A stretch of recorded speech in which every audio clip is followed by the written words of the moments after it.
Good evening. This is Okada Toshio Seminar. Thank you, guys. Our staff usually starts getting ready for the broadcast about an hour before it, but I come here about 10 minutes before the earliest, or when I don't have time, 1 to 2 minutes before and get ready in a hurry, then start looking at the comments. That's right, I have something called a peeling fracture, so I had to tape it. Maybe it will come off in like 2 days and I can start rehab, so I will be okay. But it's so hard to type, which made the preparation for this broadcast so hard. So, let's get started. Today's going to be long again. The first half is going to be especially long. In the second half, there are some funny stories, but in the first half, I'll spend a fair amount of time talking about the true nature of Totoro.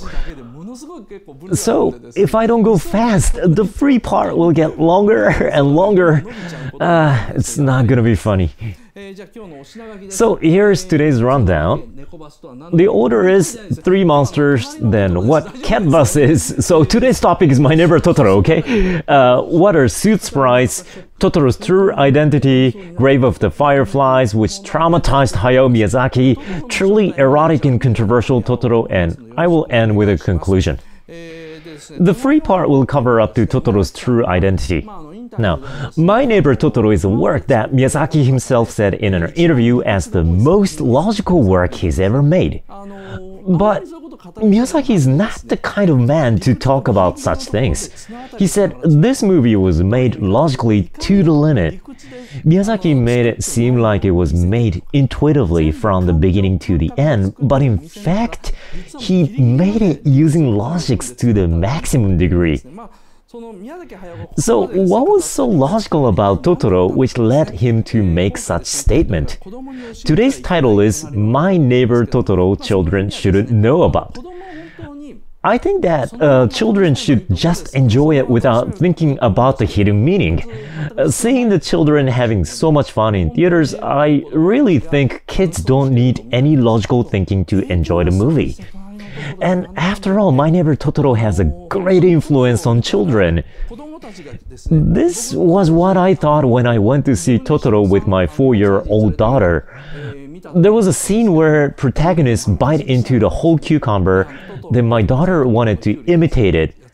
Seeing that happen, I was happy as a parent and thought, oh, this is a good movie for children.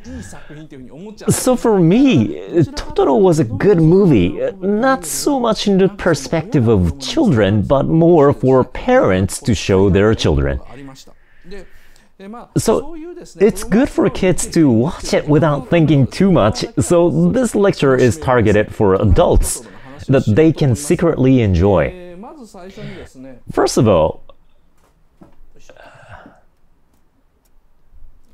here you go. These are the monsters that come out in the movie. Cat Bus, Suit Sprites, and it says in here Totoro Tribe, because there are 3 of them altogether. There are 3 monsters or 3 kinds of monsters. I am expected to start explaining from the largest Totoro, but that's gonna be long. So it's better to first explain the other 2. So each of the 3 kinds of monsters is different. Let's go from Cat Bus. So what's Cat Bus? Well, we all love it. It's this guy. Its feature is that it's insanely good at mimicking. Well, using mice as turn signals is cute, but the door opens like an automatic door with machine-like sound. It's also pretty neat that the eyes shine like headlights, and there are even seats inside. Not only that, there is a sign that says Tsukamori, and that sign can be switched with a clicky sound. It is another level compared to Totoro or Suit Sprites. It's so well elaborated, so it's almost like a toy figure. But I mean, of course, because Cat Bus is actually a bakeneko, a monster cat that can transform and trick people. Isao Takahata said when he made Pompoko, only foxes, raccoons, and cats can trick people. So the true identity of Cat Bus, the first of the three different kinds of monsters, is a monster cat. So it's a yokai, a Japanese folk monster. Interestingly, all three are actually different. Cat Bus is different from Sooth Sprites and Totoro. According to Miyazaki's setting, which he told in an interview, Cat Bus has temporarily transformed into a bus. Before it's turned into a bus, apparently it had turned into palanquin carriers during the Edo period, that real palanquin that samurais used to travel in. I mean, not just the palanquin part, but also the four carriers carrying it front and back. It was probably possible since it's got 4 legs, but it's pretty skillful. That's how yokais tricked people, for fun. For example, there is a story where someone got on the palanquin in Edo, but in only 30 minutes it arrived in Kamakura. It loves tricking people. It can mimic things in so much detail without letting the humans find out. In a short movie called Mei and Kitten Bus, which is being played in Ghibli Museum, it finally turns into a train, or as you can see the screw in the back, it also turns into a ship. It's a huge and long cat which is a train. These monster cats do this as a hobby, which is to trick people. For example, someone goes to a wharf and be like, "Where's my ship?" And he's taken to a totally different place. Or gets on a train that takes him to some random place. In other words, it's like the ghost train in Gegege no Kitaro. The story about the ghost train in Gegege no Kitaro is a scary story where the train takes people to hell without them realizing and they can't go back home anymore. But Miyazaki argues, no, yokais aren't like that. They're more playful. It's kind of wrong to see them through such stereotyped images. So, this kind of interesting cats like to trick people. Well, they first have the desire to transform, then to trick people. That's how they are portrayed as this kind of monsters. I have read a lot of articles related to Totoro, and I was wondering, the reason why Miyazaki's remark was interesting was because, see, there are these things called Mizuki Yokai, or the Night Parade of 100 Demons. Miyazaki doesn't seem to like them. But not liking them doesn't mean he hates Mizuki Yokai. He probably can't tolerate the current situation where all Japanese people think of the Mizuki version when they hear Itamomen or Tsunakake Baba. He wants us to look at his version, which is the true nature of artists. That's why Cat Bus is an antithesis against the Mizuki Yokai. He wants to send a message on how yokais should really be like. If Mizuki were to draw monster cats, he would make them look scary by drawing their furs with their fine details, then those cats would grin at you and take you to a scary place. But Miyazaki would say, no, if I did that, I would be imitating a pioneer. Scary-looking monster cats are like cliché. He wanted to make them more interesting. If a monster cat was a typical big cat with just a scary face, it would look like Mizuki version. Miyazaki always says, I'll never imitate Tezuka, a pioneer Japanese manga artist. It's kind of similar to that. So to conclude, Cat Bus is Miyazaki's version of yokai. And again, all of the 3 ghosts in Totoro are different from each other. Okay, now the next topic is, what are Sooth Sprites? In the movie, they are also called Makuro Kurosuke. When it first appears in the movie, Mei kills it. When she sees one fainting and falling off the ceiling, she slaps it with her hands and takes it to her sister. But when she opens her hands, it's gone. And Mei goes, "Oh, it ran away." But that's not what happened. It's actually crushed in her hands. Although it's killed by Mei as soon as it comes out, it doesn't feel tragic. So you may wonder why. Actually, suit sprites are Tsukumogami, spirits of tools. A Tsukumogami is like a yokai born from human life. It's not exactly a yokai, but something similar, where tools like teacups and Japanese clocks have turned into monstrous beings after being expanded by people. They look like they have life and are yokais, which means they do not and are not. There's a document from the Muromachi period called the Book of Tsukumogami. There's a description there which says, according to the miscellaneous notes of Yin and Yang, but that book doesn't exist anymore. But accordingly, tools that have been made for 100 years possess souls, and kind of like monster cats, they deceive people's minds, and they're called Tsukumogami. They're like yokais, but they aren't. They're viruses. Now, this is a schematic diagram of bacteriophage, which you learn in high school. This is how it really looks under an electron microscope. It's a virus, and even though it looks like a living thing, it's not. It's only got an icosahedral head with DNA inside, and it sticks to cells with these legs and sends the DNA inside those cells.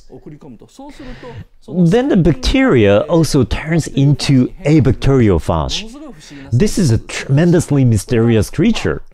Oh, not a creature since this is a virus. While bacteria are creatures, viruses are closer to machines. But I think this is what Tsukumogami really is. It's not a yokai, but a yokai virus. So Tsukumogami is a bacteriophage that haunts those modern tools like Japanese clocks, tea bowls, and so on. Suit sprites are originally just suits that turns into yokais as viruses infect them. That's how their numbers keep growing. Then they move all together all at once as a group, but each of them has no intelligence or purposes, so even if they are killed by Mei with a single clap, we don't feel tragic. That's because, after all, they're just a virus type of yokai. Well, the virus part is just my theory, but I would say that they're definitely Tsukumogami. So, the point of depicting suit sprites for Miyazaki must be, again, to send a message to Mizuki yokais, which all have personalities, purposes, and motivations, that yokais are supposed to be more diverse. And suit sprites are Miyazaki's versions of Tsukumogami. Now, we're finally moving on to the question of who Totoro is. Oh, it took so long. Now, here is Totoro. Well, this is a scene where he meets Satsuki for the first time. When the movie was first released, Totoro was announced to be 2 meters tall and 1,302 years old. But there are different theories. The most popular saying is that the primordial forest in the last scene of Princess Mononoke dies in the end, but later revives. No, there's a character called Kodama. This teeny tiny character is sitting surrounded by young trees and shaking his head. And he's the only survivor in the scene. Miyazaki later said, "This is Totoro." If this is true, because Princess Mononoke takes place around the end of the Muromachi period, which is 1400s, well, it's said to take place 100 years before the arrival of the Gons, so it should be 500 to 600 years old, like around 1450. which makes Totoro's age 5 to 600 years old, but there's a background story to this setting according to Miyazaki. A genius animator called Makiko Futaki was in charge of this scene. She was such an amazing animator. Unfortunately, she passed away, but she said to Miyazaki, "Can we say that Kodama is Totoro?" She was drawing the last scene herself, and when it came to the scene where there are only trees, she said to Miyazaki, "How about we add just one Kodama in the scene?" Then Miyazaki said, "Oh, that's a good idea, let's do that." That's how one Kodama appears in the last scene. Futaki said, "I have been working on Princess Mononoke as an animator all this time, and the current ending is too much to bear. We always end up criticizing us human beings by questioning, why do we always fail? It's too much to take. I want hope in the end, so why not add Kodama and say it's Totoro?" And Miyazaki said, "Great, let's do that." Therefore, it's not his original idea, he just accepted someone else's. So the official setting of My Neighbor Totoro says he's 1302 to 3 years old, while another theory written in various articles says that it's grown-up version of Kodama, but it's just been added afterwards. He's actually a lot older. In an interview with Miyazaki, it's written that Totoro has lived longer than 3,000 years. That's obviously way older than 1302 years old or 5 to 600 years old as the latest scene of Princess Mononoke indicates. This is something about Totoro that children don't need to know about. This kind of stuff is for adults, and children must fall asleep halfway through the story if they hear it. Once they become adults, they can appreciate it. There's a series called Ghibli's Textbook, published by Bungei Shunju, which is an official publication by Ghibli. And in one volume of the series titled The Wind Rises, a Ghibli producer Toshio Suzuki said, "Miya-san, as in Miyazaki, Miya-san had such a delusion about Totoro. Once there were many Totoro tribes in this world, they were destroyed by fighting mankind. But the survivors appeared in many different eras. Mononoke or supernatural beings in the Middle Ages, ghosts in the Edo period, and now Totoro. Totoro has such a history. It's not just a cute creature. It can also be fearful." This is such a shocking remark. Normal audience watching the movie may think that Totoro disappeared from Japan because the beautiful nature during the late 1950s to 60s has been lost from Japan. But that's not the reason. It was because they were destroyed by fighting humans, and this is the original plot of My Neighbor Totoro, which Miyazaki came up with. Then what was that final about? Before discussing that, let's talk about another feature of Totoro.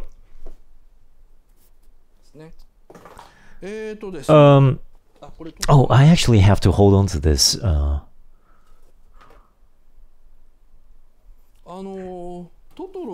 This is the scene where Mei first sees Totoro when she comes down from the hole in a tree. She finds this huge creature, but then there is also something strange in the picture. Almost everything in this place where Totoro inhabits is natural, but these are the only artificial things. So what are they? Well,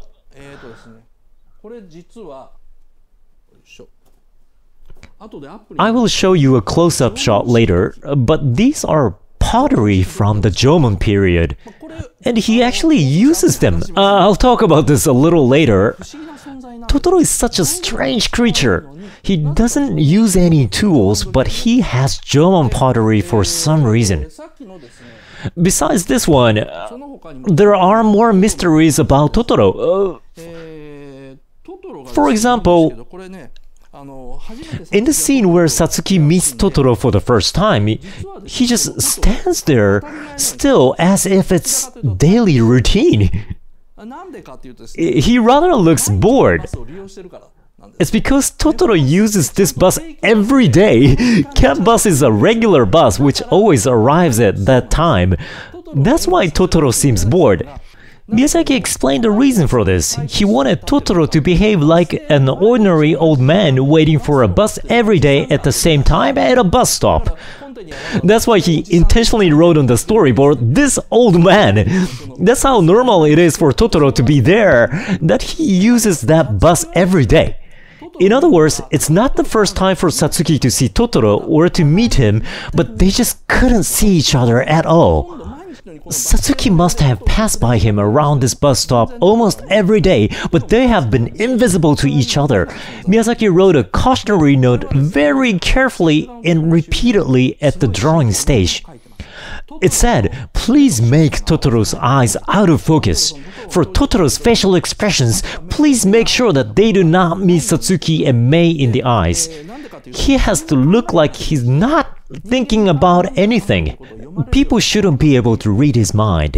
He kept making these requests, and at the end Miyazaki was like, me, I'll do them, which was what Tezuka always did, and volunteered to do majority of Totoro's drawings. But what's interesting was that he was not interested in Satsuki. So, speaking of being invisible to humans, this one story which I personally think is scary. So, there might only be a tiny bit of scary element in it, but there was one episode in this TV program that I watched that was so scary, and it was about psychic photos. They brought them to an exorcist. Then they said, oh, this is a ghost of so-and-so, this and that. But when they saw this one photo, as soon as they took a glance at it, they laid it face down. Then in a hurry, they wrapped it with I forgot paper or something, then said, there's something in this picture that no one should see. Then they said, dedicate it to a shrine nearby and asked them to deal with it. Just don't look at it ever again. The reporters asked, what shouldn't be seen? Then the exorcist hesitantly said, it's a god. This is my favorite or scary story because it shows the difference between Shinto gods and Western gods. In the West, if anyone can see a god, it's a miracle, and they would be seen as a prophet. Gods are invisible, so being able to see them is good news. However, Shinto gods, or the gods of those religions before they came Shinto originally, cannot be seen. And once they are, they need to be worshipped because otherwise they would haunt people. This is what's interesting about Japanese gods. This is a real and common thing in countryside. There are places where those grandfathers and grandmothers who grew up in the forest never go into. They would never go in there and say if they go, they feel the chill. It's different from the area in the forest where people go hiking and relax. It's like a mixed forest where people inhabit. It's deeper inside. It's either in the primeval forests or the sacred shrine forests. Somewhere, people don't feel so comfortable living or feel creepy by going there. Because it's a place where people feel a chill. They don't go near there. That's why there's no mountain path to those places. You know how people feel purified or energized by going to those spiritual places? That's just a lie. You don't get any energy. If there is a place where true energies flow out, where there is a real power, even local people never go there. There are no roads, no shrines, and no archaeological sites because no one goes there. There's always a place deep in the mountains that gives people a bad feeling, and those who are well aware of the place never approach there. Japanese people have called such places as mountain sanctuaries. Totoro lives in such a place. Of course, there's a lie towards the kids' audience of My Neighbor Totoro where the characters see a big camphor tree and say, wow, what a nice tree. Awesome, Daddy decided to move in here when I saw this tree. But if it was really nice, everybody would live there. In reality, Totoro lives in a place where you have a bad feeling, so you don't go near it. That's how the forest is protected. So, what is he? Or who are Totoros really? Totoros are ancient gods, ancient Japanese gods. At the same time, there are indigenous people who have lived in Japan way before humans did. They have coexisted well with humans during the Jomon period, and that's why you see there are some Jomon pottery pieces in Totoro's house. They aren't just there, but neatly placed in the room. And the straw row patterns are drawn in the fine details. So, what this is that, well, let me show you one more. Sorry. This is an exciting scene here. Totoro takes out this huge top made of iron from somewhere that looks like a pocket. He launches it forcefully, gets on it, and flies into the sky. It's a dramatic scene, but the spinning top is not a tool for flying. According to the setting, he received it from the boy who was playing with it during the Edo period. In an interview, Miyazaki said that Totoro learned how to make Jomon pottery from the Jomon people. He actually learned and made one for himself, that pottery we saw. He also imitated a boy from the Edo period spinning tops. Miyazaki said, Totoro has lived for 3,000 years. He thinks he's learned them only recently. Like the top, the umbrella he receives from Satsuki is just a toy. Totoro doesn't care about the original purposes of those tools. To him, everything is either a toy or a musical instrument. Miyazaki then said, maybe Kanta's grandmother has met Totoro, maybe when she was walking outside crying after being scolded by her parents. Perhaps Totoro thinks of her grandmother and Mei as the same girl. Miyazaki created a setting that those people may have played with Totoro when they were very young. However, only Jomon pottery is used correctly, unlike the umbrella or the spinning top. By the way, it looks like he flies by riding the spinning top, but no, Totoro can fly without any tools. It's just fun to spin a top and ride it when he flies. So there's no meaning to it. It's just like how he uses umbrella as a tool for prayer. He does something that has nothing to do with the original usage of those tools. To summarize, Totoro's are forest gods who have lived in Japan for more than 3,000 years. They could coexist with people from the Jomon era, but then later got into a war with humans and were destroyed. The Totoro that comes out in the movie is the last survivor, so why did they die out? Well, let's talk about why. We still have time, right? Now, look here. This is the Japanese islands, or should I say Japanese peninsula 20,000 years ago. This bow-shaped part that sticks out from the continent is Japan before the Jomon period, which is 20,000 years ago. There's no Sea of Japan yet, but only a huge lake. Hokkaido, Honshu, Kyushu, and Shikoku are all combined and connected to Korean peninsula, except there is a river flowing in between. What will become a strait is still just a large river at this point. Hokkaido and Siberia are connected completely. This was 20,000 years ago. The Seto Inland Sea isn't there yet either. This is the Japanese peninsula and it's super large. Because of this vast peninsula, we could have maintained laurel forests and deciduous, broad-leaved forests. In other words, the reason why ancient Japan was a large forest was because it was a huge peninsula 20,000 years ago. Today's Japanese islands cannot sustain such huge forests. Since there was not even the Seto Inland Sea of Japan yet, but a huge piece of land which could grow forests of the scale that allowed these gods to exist. The sizes of Japan today and 20,000 years ago are too different.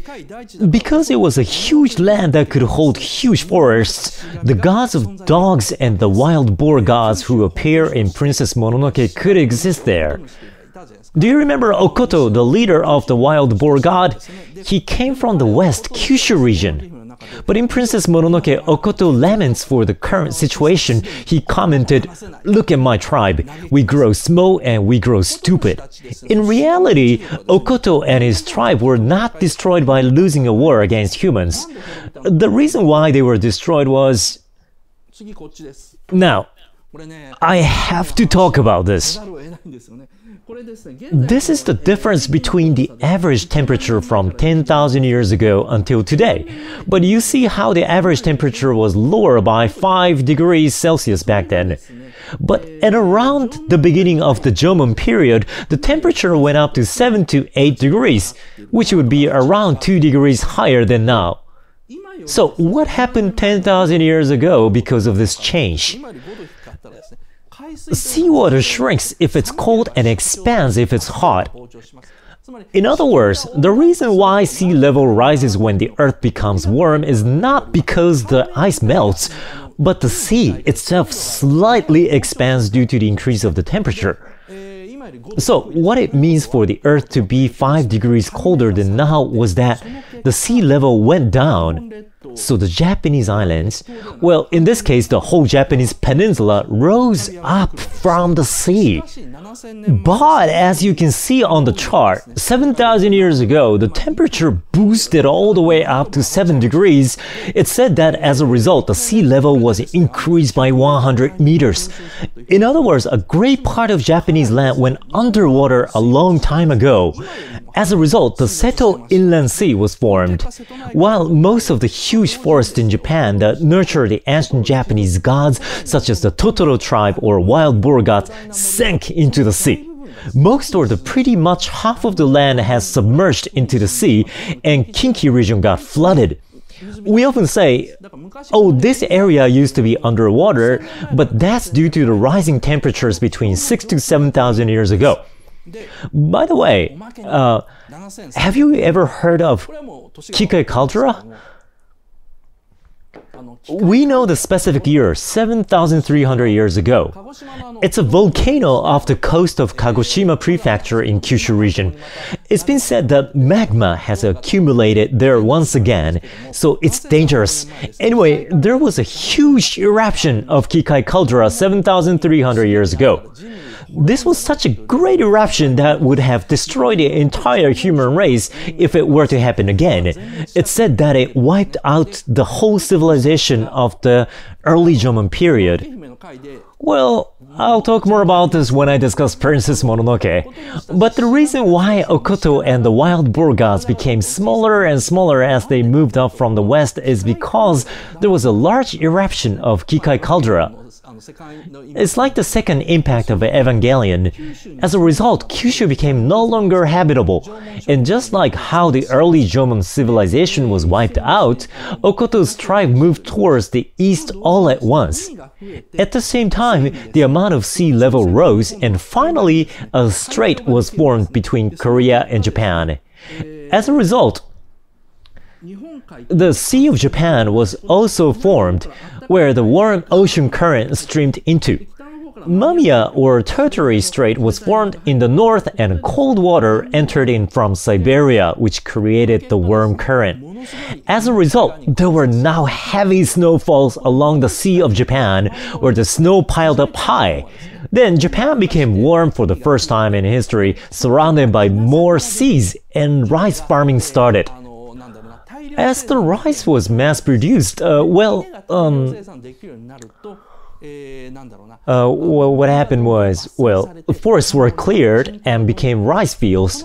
The population showed rapid increase. As a result, the wild boar gods were destroyed by humans. The gods in Princess Mononoke were not destroyed as a result of forests being cut down or burned. In the first place, there were magnificent forests in Japan 10 to 20,000 years ago because Japan used to be a peninsula. However, the sea level rose by about 100 meters and the temperature rose by 7 degrees, and the forests were lost. At the same time, a huge explosion occurred in Kikai caldera, and from the Kyushu region to perhaps the Chugoku region became uninhabitable. As a result, people moved toward the east, but that was the time that Yayoi people came from China and the Korean peninsula and began to grow rice and cut down the forest at a furious speed. That's why wild boar gods hate iron and fire. They hate iron because the Yayoi people who make rice use iron. At the same time, they hate fire because it reminds them of Kikai Caldera. Well, that's the basic setting of Princess Mononoke, and more importantly, this is the story of Totoro's ancestors. The ancient gods of Princess Mononoke originally flourished on the earth 20,000 years ago, kind of like Cthulhu. They were the indigenous people and humans were outsiders. But they lost their homes due to the volcano eruption of Kikai Caldera and the rising of the sea level 6,000 years ago. I'll go in depth about this when I discuss Princess Mononoke. But these Jomon people were good friends with the Totoro tribe. They were engaged in agriculture but in a small scale. However, the agriculture of the Yayoi people was in a large scale. They cut down the ancient forests to make fuels and to convert them into rice fields. As I said earlier, these ancient forests eventually turned into somewhere easily accessible by humans. The deep forests that had once been filled with the ancient sawtooth oaks and beeches were quickly lost during the Jomon period and became easy-to-use copses. So, what we are seeing right now isn't really natural. We go camping in the mountains and feel the nature, but that nature is a result of humans remodeling the entire Japanese islands through agriculture. 99% of them are not primeval forests anymore. Only the forests created by humans through agriculture remain today. And the ancestors of Totoro, the ancient gods, can't live in this kind of forest. They were really born out of the primordial forests. So, the result of what Okoto described as smaller and stupid is that Totoro, who comes out in the movie, he's only 2 meters tall and can't speak a human language even though he's a god. So this is the actual outcome of how the ancient gods ends up after Okoto says, "We will die out soon. We're growing smaller and we're growing stupid."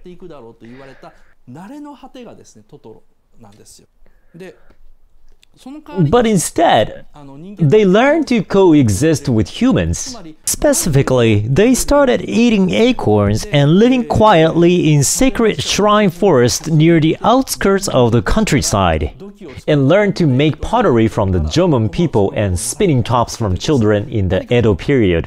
So they learned to live in the shadows.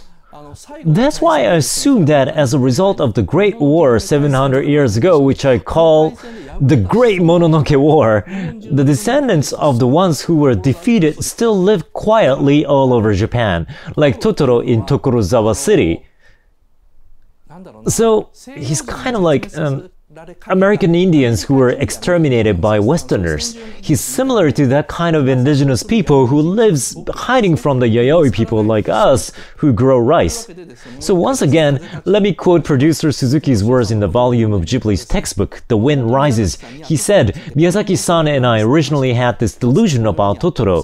There were many Totoro tribes in this world. They were destroyed after fighting humanity, but survivors appear in various times, such as Mononoke in the Middle Ages, Ghost in the Edo period, and now Totoro. So Totoro carries such a history on his shoulder. It's not just a cute creature, it also contains fear." Miyazaki set this backstory, but kept it hidden for the movie that was targeted for children. But that was not enough for him, so after 10 years, he couldn't bear it anymore, and that's how he ended up making Princess Mononoke. So it's kind of opposite of Star Wars, or should I say it's the same. He first depicted how the story ends, and then he depicted why things happened the way they happened. So My Neighbor Totoro is actually the sequel of Princess Mononoke. And Miyazaki was really going to stop at My Neighbor Totoro, but he couldn't help. Then why couldn't he? Well, many texts have written about how Miyazaki became more and more obsessed with researching such fields as agriculture during the Jomon period, culture theory and lore of forest, and so on. That's why he couldn't help telling a story about them. He made Princess Mononoke because he couldn't hide the history which he had in My Neighbor Totoro. Actually, My Neighbor Totoro is related to another work. Nausicaa of the Valley of the Wind depicts an era where humans live quietly hiding from giant gods. Then Princess Mononoke depicts humans destroying giant gods. And My Neighbor Totoro depicts a relationship between human children and a god whose ancestors were once gigantic but has become incomparably small as mankind prospered. So in fact, Miyazaki's works create an interconnected cycle, and so are these three works. But why couldn't Miyazaki stop after making My Neighbor Totoro? Why did he need to give it prequels? Originally, Miyazaki said that Studio Ghibli would be dissolved after My Neighbor Totoro was completed. He thought it was natural for a studio to dissolve after making three works because that's how many one studio could make. That's why he said that Studio Ghibli could dissolve after making My Neighbor Totoro. However, a life-shaking incident for Miyazaki happened at the same time as the release of My Neighbor Totoro, which was the release of Grave of the Fireflies that came out with Totoro. Thanks to this, Miyazaki had to take back his word that he had done everything he wanted to do. He'd really said, after I'm done with My Neighbor Totoro, there's nothing more that I wanted to depict, so I will go back to animator position. But Grave of the Firefly came out and it was a nightmare and it traumatized Miyazaki, and as a result, Miyazaki continued to make more animes. I still haven't touched on the deep theme inside the story nor about the characters. In the second half, I will talk about this nightmare Miyazaki had and discuss how My Neighbor Totoro was made logically to maximum degree and how it's got such beautiful structure. Now, this is it for the free part, so let's do the questionnaire. Isn't this cool? The formation of Japanese islands from 20,000 to 6,000 years ago is just so fun that I can stare at it all day. Sorry, I know the explanation got a little complicated.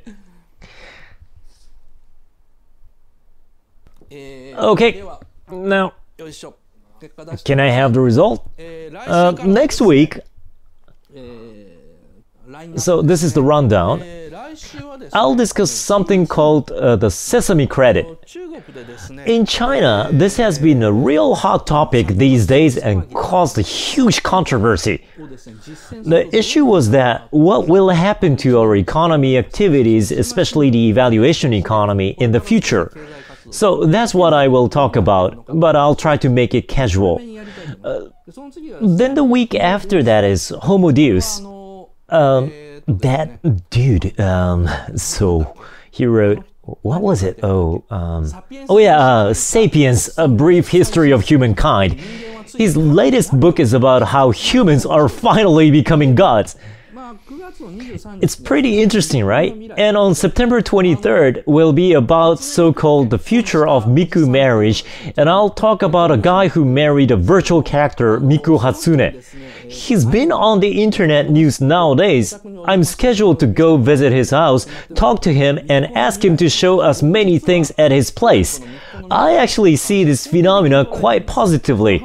So that's what I'll be talking about. Then on September 30th, well, I keep pushing back my topics, but I'll talk about Von Braun. Well, I think they are more worth than monthly membership fee, which is 5,000 yen, so please join. Okay, now let's switch to the membership broadcast.